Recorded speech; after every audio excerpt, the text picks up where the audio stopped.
Я подумала. Ну и к какому решению ты пришла? Ставь лайк и подпишись на канал. Все серии можно посмотреть по ссылке в комментариях под видео. Ставь лайк и подпишись на канал. Все серии можно посмотреть по ссылке в комментариях под видео. Lucien et Rebecca se déplaçaient rapidement. J'ai appelé pour qu'ils ralentissent. Oh, allez, vous les tortues. J'ai 65 ans et je suis meilleure que vous deux. Dépêchez-vous. Comme je l'ai mentionné peut-être avant, nous rions pas souvent. Dépêche-toi, tu vas rater la meilleure partie. Quoi, je ne t'entends pas? S'il te plaît, ralentis. À ce stade, Jack et Rebecca semblaient avoir disparu. La neige s'aggravait et il semblait que la tempête de neige annoncée allait nous frapper. Tout autour de nous n'était que blanc. Freddy a commencé à pleurer et je m'inquiétais de plus en plus. Le vent froid hurlait à travers la forêt apparemment vide, soufflant de la neige dans mes yeux et me piquant la peau. Je tenais mon fils étroitement contre ma poitrine, essayant de le protéger du froid mordant.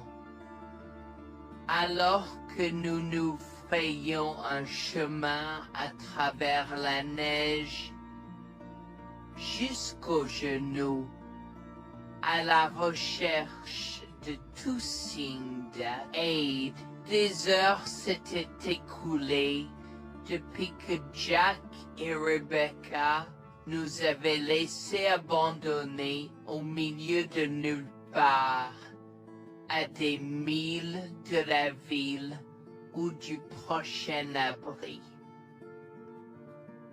Wax attira contre elle et mon mari, mais plus que ça, j'avais peur pour la sécurité de mon fils. Maman, il fait si froid. Je veux rentrer à la maison. Je sais, mon bébé. Je suis désolée pour tout ça. Je te promets que je vais trouver de l'aide pour nous, d'accord? Ne t'inquiète pas une seule seconde. Alors que nous trébuchions à travers les congères, je pouvais sentir mon corps s'affaiblir de minute en minute. Je savais que nous ne pouvions pas survivre dehors pendant longtemps, et trouver un abri était la priorité numéro 1. Mais juste au moment où je pensais que tout espoir était perdu, une lumière faible est apparue dans le lointain. Nous avons trébuché vers elle à moitié aveugle et à moitié gelé, jusqu'à ce que nous atteignions enfin la petite cabane aperçue auparavant, avec ses bouffées de fumée qui s'élevaient toujours dans le vent rude, nichée dans une clairière. Avec les quelques forces qui me restaient, j'ai frappé à la porte aussi fort que possible et je me suis effondré dessus. Maintenant, qui pourrait, oh, Harold, apporter de l'eau bouillante et des couverts tout de suite? Un couple âgé et gentil nous a accueillis. Ils étaient si aimables de nous permettre d'enlever nos vêtements gelés, de nous baigner dans l'eau qu'ils ont tirée pour nous et de nous asseoir près d'eux. Seuls avec une nouvelle paire de vêtements et leur offrant une soupe chaude et des couvertures pour nous envelopper, nous nous sommes blottis ensemble dans la chaleur. Mes sentiments de colère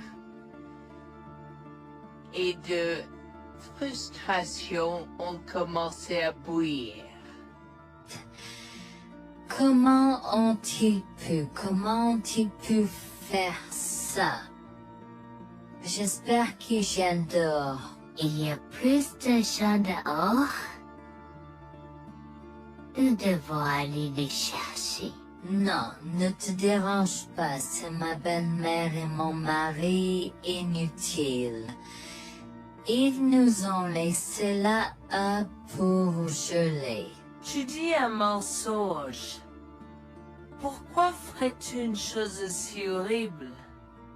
Je savais que Becky était toujours comme ça, mais Lucia, pas moyen qu'il nous ferait ça. Attends une seconde. Becky, ce nom me dit quelque chose. Est-ce la dame avec une fine silhouette, les lèvres pincées et sérieuses tout le temps? Porte-t-elle des lunettes pourpres et une taupe sur l'aide sa lèvre spéa? La même. Comment la connaissez-vous? Elle a l'habitude de parcourir ces régions, mais c'est bizarre de faire une telle chose pendant cette période où les tempêtes de neige sont abondantes.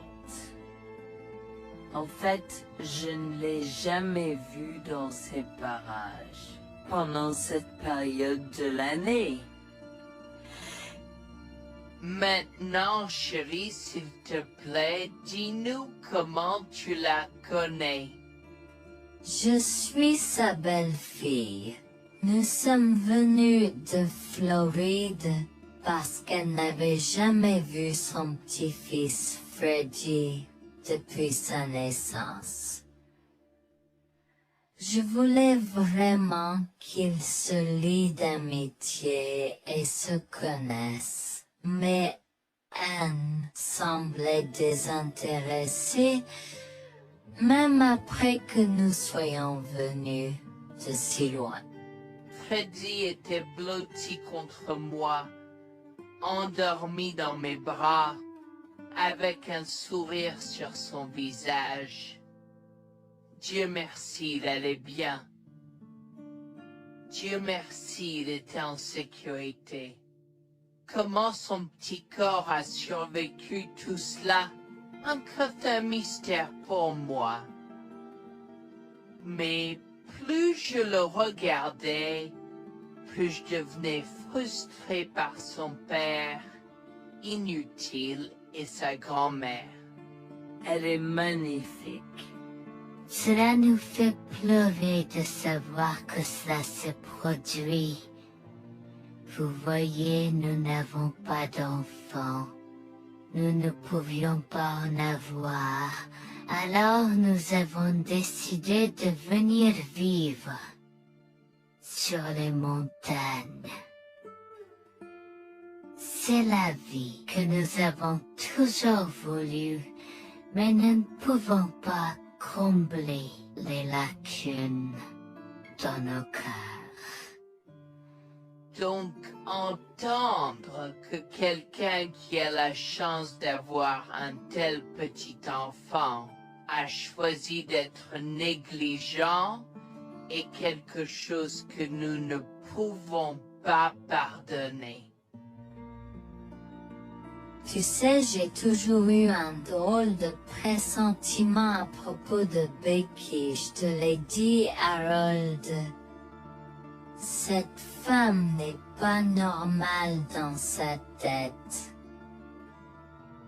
J'ai crié après eux leur disant d'attendre pour nous, mais ils ont juste continué à aller de l'avant. Ils m'entendaient, mais ils choisissaient de ne pas m'écouter. Pourquoi aurait-il fait ça? Parfois, nous ne savons pas pourquoi les gens font les mauvaises choses qu'ils font. Tout ce que nous pouvons faire, c'est faire de notre mieux. Nous avons continué à converser le reste de la soirée, et aussi en colère que je fusse. Avec stade je m'ai fait cheveux merger parce que je savais que Lucien et moi étions exécutés. Le matin est venu et il semblait que la tempête de neige se soit calmée. J'ai cherché sur divers sites web pour trouver des rapports météorologiques indiquant que c'était maintenant sûr de se déplacer dans la ville. Et la ville. J'ai échangé des coordonnées avec Georgina et Harold, les remerciant pour tout l'amour et les soins qu'ils nous ont montrés. Il n'y a pas besoin de nous remercier. Nous avons juste fait ce qui était juste. N'importe qui, avec la moitié d'un cœur, aurait fait la même chose. S'il vous plaît, laissez-moi vous accompagner chez vous. Harold et Georgina nous ont accompagnés à la résidence et, oh mon Dieu, nous avons trouvé Lucien et Rebecca assis confortablement sur le porche avant, comme si Freddy et moi étions sur le point de mourir la veille. Je suis sorti de la voiture et j'ai commencé à perdre les pédales. Qu'est-ce qui ne va pas chez vous, les gens? Comment pouvez-vous nous laisser là? Tu nous ralentissais et nous voulions voir la cascade gelée. Est-ce que tu plaisantes? Freddy aurait pu mourir la nuit dernière. Tu t'en fous, vous, Lucien? Pour être juste, tu aurais pu simplement rester à la maison si tu n'étais vraiment pas prêt pour cette aventure. Je jure devant Dieu, à ce moment-là, ma vision est devenue rouge. J'étais prêt à attaquer, à donner des coups de pied, à crier et à hurler pour que le monde entier entende à quel point ces gens étaient horribles. Non seulement ils nous ont laissés là, mais ils semblaient ne pas se soucier de ce qu'ils avaient fait. C'était presque comme s'ils essayaient de nous tuer. Avant que je ne puisse lancer une série d'actions et de mots qui ne pourraient pas être repris, Harold m'a retenu, me disant de me calmer, car Freddy était toujours dans la voiture avec Georgina. En assistant à toute cette scène, il m'a fallu un moment pour me calmer. Mais même si j'avais calmé, j'étais toujours agressif et argumentatif. Vous nous avez laissés là. Nous aurions pu mourir, Lucien. Tu t'en fous de ça? Tu t'en fous que ta mère ait essayé de nous tuer? Ne sois pas dramatique, Noémie. Elle n'essayait pas de faire ça. Regarde la raison pour laquelle nous ne sommes pas revenus te chercher, parce que nous savions que tu trouverais de l'aide et un abri. Je veux dire, tu as toi-même indiqué cette cabane, n'est-ce pas? Il semble que tu aies obtenu l'aide dont tu avais besoin. Pas grâce à toi ou à ta mère. Je n'arrive pas à croire ce que j'entends ce moment. Assez, tout le monde. Ne me donne pas mal à la tête.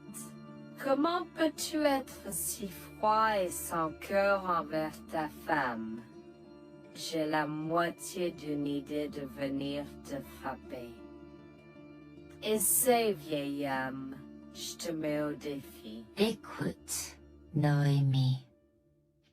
Je suis désolée que tu n'aies pas pu gérer un peu le mauvais temps, mais je jure qu'il n'y avait aucune mauvaise intention de ma part. Écoute, Noémie, je suis désolée que tu n'aies pas pu gérer un peu le mauvais temps, mais je jure qu'il n'y avait aucune mauvaise intention de ma part. Oh oui. Pourquoi diable irais-tu faire de la randonnée à cette période de l'année? Nous ne te voyons jamais pendant cette période, alors quoi maintenant? Pourquoi maintenant quand tu as un enfant qui ne voulait que se connecter avec toi? Quelqu'un pourrait argumenter que ce niveau de négligence grossière était intentionnel, Becky. Tu es une personne malade et pathétique. Cela a semblé faire fondre l'extérieur froid et dur de Becky, qui avait l'air douloureuse, du moins pendant un instant, avant de revenir à son extérieur de méchante sorcière de l'Ouest. Je ne sais pas ce que tu essaies d'insinuer, mais si tu cherches une bataille, je peux t'assurer que tu la perdras. Tu oublies que je suis une femme riche. J'ai accès au meilleur. Voyons comment ton petit argument va se passer en cours, vieil homme. Vous êtes pas là avec votre malade joueuse. Je souhaite que vous restiez fiers. Tu sais quoi, Noémie? Je m'en fiche maintenant. Je n'ai plus besoin de faire semblant devant toi et tout le monde. Alors, laisse-moi te dire les choses clairement pour que tout le monde puisse entendre. Je m'en fiche de toi et de ce bébé. Honnêtement, je souhaite que vous soyez tous les deux morts hier. Au moins, vous auriez arrêté de me déranger avec vos tentatives pour rencontrer ce bébé. Est-ce que je parais en avoir quelque chose à faire? J'ai fait mon geste vers elle comme si mon corps avait une volonté propre. Je me suis approché d'elle et l'ai giflée. J'ai continué à la gifler et à donner des coups de pied aussi fort que possible jusqu'à ce que Jack et Harold me déchirent. Tu m'instaudes. Comment osais-je? Comment osez-vous vous asseoir là et défendre cette sorcière? Elle l'avait mérité. Toi, je vais te poursuivre en justice. Comment oses-tu me mettre les mains dessus? Elle ne voulait évidemment pas cela. Regardez, il semble que les tensions soient élevées en ce moment. Pourquoi ne pas tous prendre une grande respiration? Entrons et réglons cela. Vous êtes un homme faible et pathétique, et j'espère que vous passerez le reste de votre vie à expier ce que vous avez fait à votre fils. Avant que Jack ne puisse répondre, je lui ai craché au visage avant de rentrer à l'intérieur, de prendre Freddy et ses affaires, et de monter dans la voiture avec Georgina et Freddy. Maman, j'ai peur. Que se passe-t-il? Pourquoi tu combattu, grand-mère? Chérie, je suis vraiment désolée que tu aies dû voir ça. Les choses sont beaucoup plus compliquées ici et je ne veux pas te mentir. Mais je crains que tu ne sois un peu trop jeune pour comprendre. Mais pour l'instant, je suis désolée de devoir te dire que pour l'instant, il semble que grand-mère et papa ne veulent pas de nous ici. Nous ne pouvons pas être ici parce que papa et grand-mère ne sont pas très gentils et je ne veux pas que tu sois autour de personnes qui ne sont pas gentilles. Mais Georgina et Harold sont gentils, n'est-ce pas? Oui, j'aime Georgina et Harold. Harold et Georgina peuvent-ils être mes grands-parents? Oh mon Dieu, mon petit enfant, tu me fais pleurer. Bien sûr, je peux être ta grand-mère. Oh mon Dieu, mon petit enfant, tu me fais pleurer. Bien sûr, je peux être ta grand-mère. Je serai toujours ton ami et je te promets de prendre soin de toi si tu as besoin de moi. Harold a pris la voiture et nous a emmenés à un hôtel où nous avons pu nous reposer et nous remettre de nos émotions, mais malheureusement tout l'événement était un peu trop difficile à gérer. J'y avais très peur pour l'avenir of Dieu, tant Freddy que moi, car cela signifiait le divorce. Mais j'avais peur, Bertie, qu'ils obtiennent la garde de Freddy.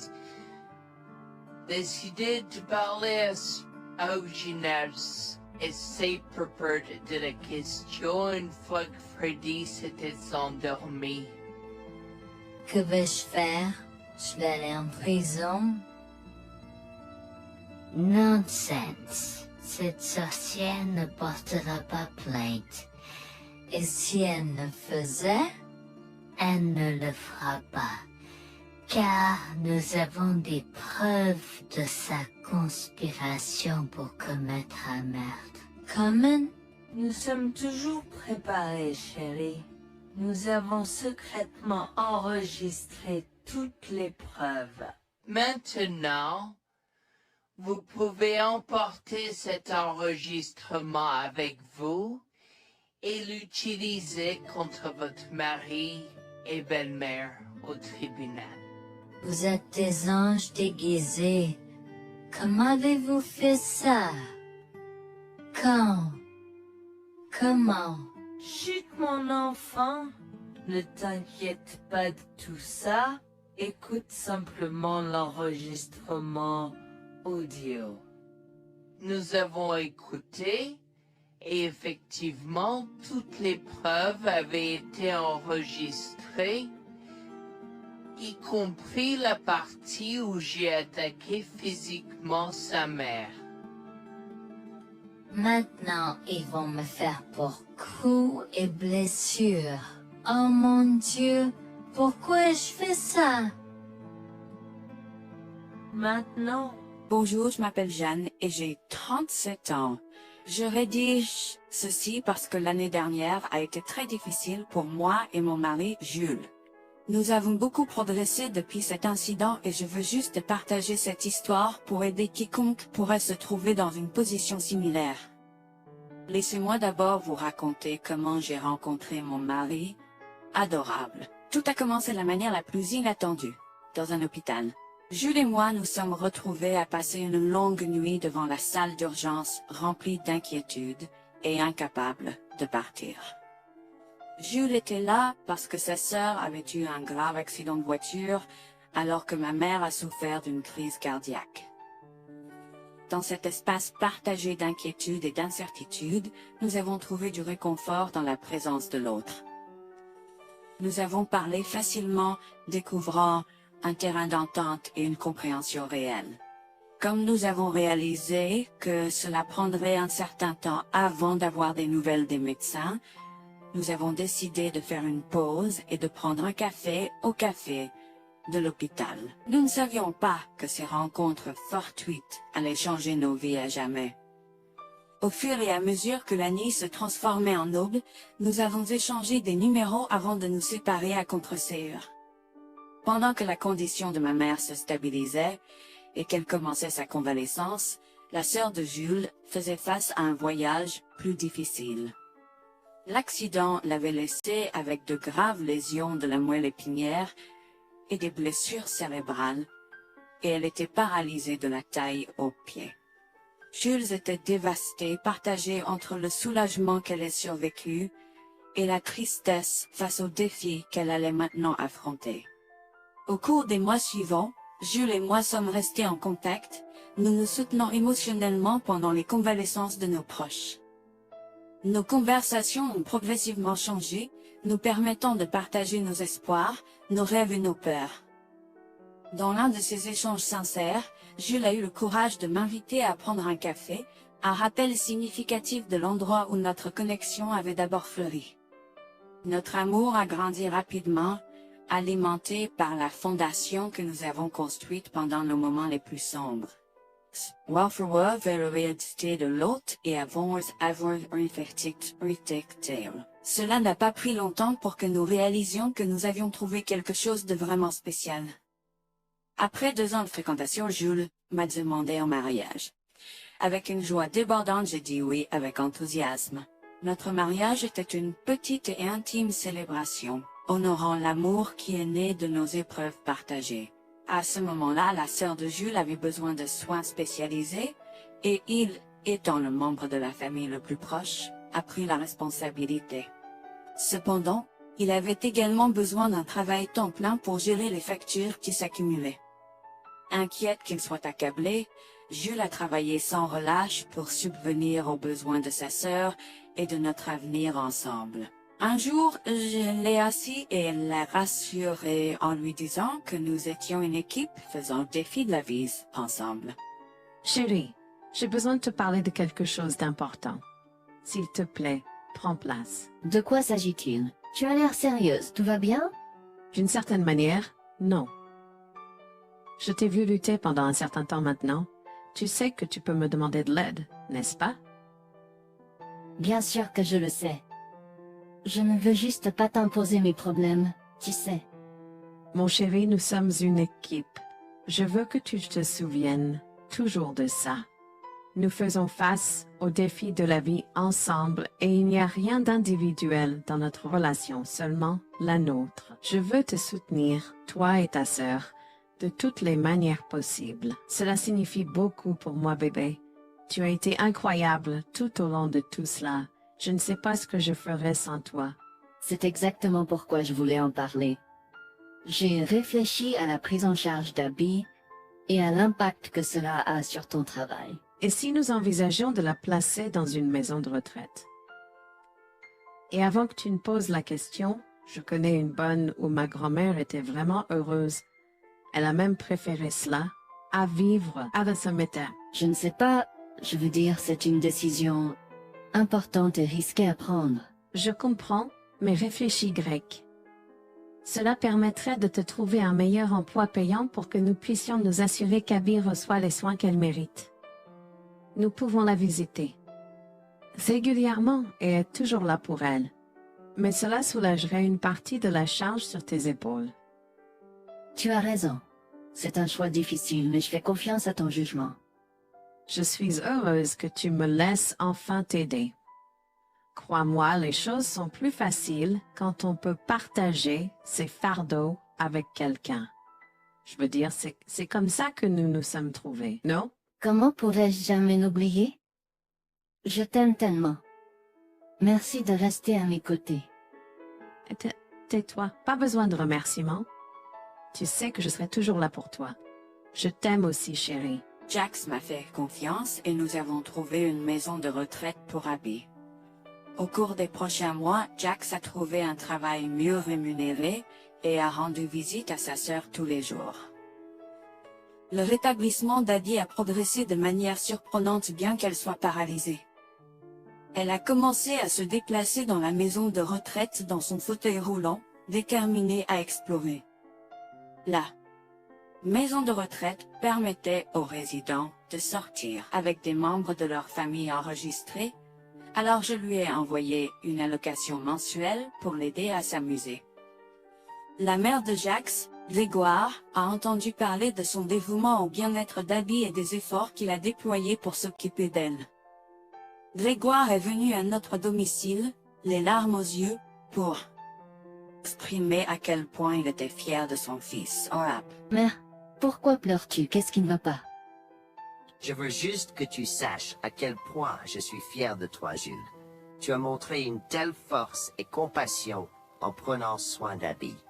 Je ne pourrais pas être plus fier d'avoir élevé un fils aussi merveilleux. Eh bien, merci, mère. Je fais juste ce que je peux pour Abby. C'est pas facile, mais je l'aime et je veux m'assurer qu'elle va bien.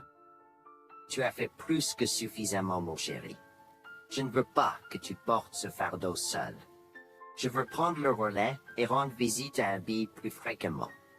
Tu dois te concentrer sur ton travail et ta propre vie. Abby sera bien prise en charge. Fais-moi confiance. Eh bien, ce n'est pas comme si je l'avais fait seule. Jeanne a été à mes côtés, me soutenant à chaque étape du chemin. Nous sommes une équipe et nous sommes tous les deux engagés dans le bien-être d'Abby. Oh, je sais que Jeanne a été là, mais tu as fait tellement, Jules. Il est temps que tu priorises ta propre vie et ta carrière. Abby sera entre de bonnes mains. Fais-moi confiance. D'accord, mère, si tu es sûre de toi, alors j'accepterai. Mais je veux que tu saches que c'était un plaisir de prendre soin d'Abby et que je serai toujours là pour elle, quoi qu'il arrive. Je t'apprécie, Jules, mais il est temps pour toi et Jeanne de vous concentrer sur vos futurs. Fais-moi confiance, ce sera pour le mieux. D'accord, mère, si tu crois que c'est la bonne chose à faire, alors j'irai avec. Promets juste de bien t'occuper d'Abby. Je te le promets, maman, tu peux compter sur moi. Maintenant, m'en va et concentre-toi sur ton travail. Laisse-moi m'occuper de la garde d'Abby. J'ai trouvé l'intérêt subi de Grégoire pour Abby un peu étrange, mais je me suis tue car je savais que ce moment était important pour Jules. L'année suivante, Jules s'est concentré sur son travail et obtenu une augmentation. J'ai également obtenu une augmentation, ce qui nous a permis d'augmenter l'allocation mensuelle de Bal d'Abby. Grégoire a tenu sa promesse, mais il y avait un piège. Il a toujours insisté pour que nous restions occupés par le travail et nous a rappelé à quel point Abby était heureuse avec plus d'argent. Il nous a grondé si nous voulions la visiter et a prétendu qu'il savait ce qui était le mieux pour elle. Grégoire nous a fait appeler avant de rendre visite à Abby, donc il a contrôlé notre accès à elle. En conséquence, nous l'avons vue de moins en moins, mais nous avons continué à lui envoyer l'allocation chaque mois. Je me sentais mal à l'aise par la situation. L'attitude possessive et le comportement contrôlant soudain de Grégoire m'inquiétaient. Il semblait toujours avoir des excuses lorsque Jules avait besoin d'aide avec Abby dans le passé. Cependant, je n'ai rien dit car je savais à quel point Abby était importante pour Jules. Malgré les défis, Jules et moi sommes restés engagés à soutenir Abby. Nous avons tenu notre promesse de fournir une assistance financière, même si nous ne pouvions pas être avec elle autant. Nous avons cru qu'Abby méritait les meilleurs soins. Même si nous ne pouvions pas être avec elle autant, nous avons cru qu'Abby méritait les meilleurs soins et le bonheur, et nous voulions qu'elle ait les moyens de profiter de la vie à fond. Un jour, Jules était un peu trop submergé par le manque d'Abby. Nous nous étions tous les deux beaucoup impliqués dans le travail et n'avions pas eu le temps de lui rendre visite. Nous avons décidé de lui rendre visite sur un coup de tête. Nous ne l'avons pas dit à Grégoire car nous ne voulions pas l'entendre ses remontrances ou ses réprimandes. Avant d'arriver à la maison de retraite, Jules et moi nous sommes arrêtés au supermarché pour acheter à Abby toutes ses collations préférées. Nous étions tous les deux très excités de la voir et de passer du temps de qualité avec elle. J'ai même apporté ma Nintendo Switch pour qu'elle puisse y jouer. Nous sommes entrés et avons immédiatement commencé à chercher Abby, mais nous ne pouvions pas la voir nulle part. Je pensais qu'elle était probablement partie pour un rendez-vous chez le médecin ou qu'elle était probablement dans le jardin. Nous avons trouvé l'infirmière d'Abby, Mme Smith. Elle nous a regardés avec confusion. « Excusez-moi, pourriez-vous nous dire où est Abby? Nous la cherchons. » Charlie, ne savez-vous pas ce qui s'est passé? Non, nous n'en savons rien. S'il vous plaît, dites-le nous. Que s'est-il passé? Est-ce que Abby va bien? J'ai essayé de contacter Grégoire car il a insisté pour être le point de contact pour toutes les informations concernant Abby, mais il n'a jamais répondu à mes appels. S'il vous plaît, dites-nous simplement ce qui s'est passé. Est-ce que Abby va bien? Je suis vraiment désolée de vous apprendre cette nouvelle. Alors que nous administrions un nouveau médicament à Abby, son corps a eu une réaction sévère. Elle est tombée en état de choc, malgré nos efforts, il y a été. Quoi? Quand cela s'est-il produit? Cela s'est produit il y a 2 mois. 2 mois? Comment cela est-il possible? Pourquoi n'avons-nous pas été informés? Je m'excuse pour cette omission. Nous essayons de joindre Grégoire comme il l'avait demandé, mais il semble qu'il n'a jamais reçu nos appels. C'est incroyable. Nous aurions dû être au courant, nous aurions dû appeler Abby. Merci de nous l'avoir dit, Manager Smith. Nous aurons besoin de temps pour traiter cela. Pouvez-vous nous laisser un peu d'intimité?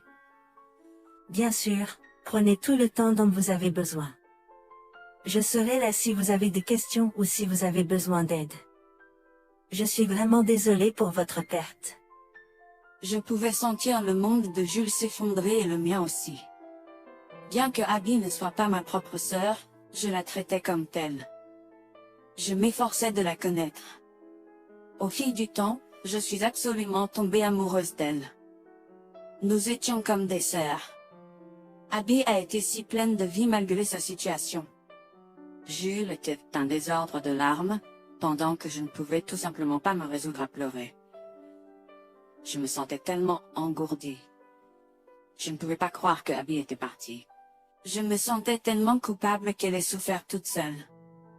Je me sentais tellement coupable de ne jamais avoir pris le temps de la rencontrer. Serait-ce différent si je l'avais visitée? Je savais que Jules se sentait de la même manière que moi. Je savais que nous ne pouvions pas continuer à rester là et à pleurer. Alors je l'ai guidé gentiment hors de l'installation. Le trajet de retour à la maison était silencieux, alors que le chagrin enveloppait nos âmes. Quand nous sommes arrivés à la maison, nous nous sommes tous les deux effondrés en pleurs dans les bras, un de l'autre. Nous avons pleuré et pleuré pendant ce qui semblait être des heures. Jules était furieux que nous n'ayons même pas pu dire au revoir à Abby. Je me sentais de la même façon. De plus, j'étais triste que Abby n'ait probablement jamais eu de funérailles non plus. À ce moment-là, j'ai eu une soudaine réalisation qui m'a frappé dur. Grégoire était censé prendre soin de Abby, mais quelque chose n'allait pas. J'ai demandé à Jules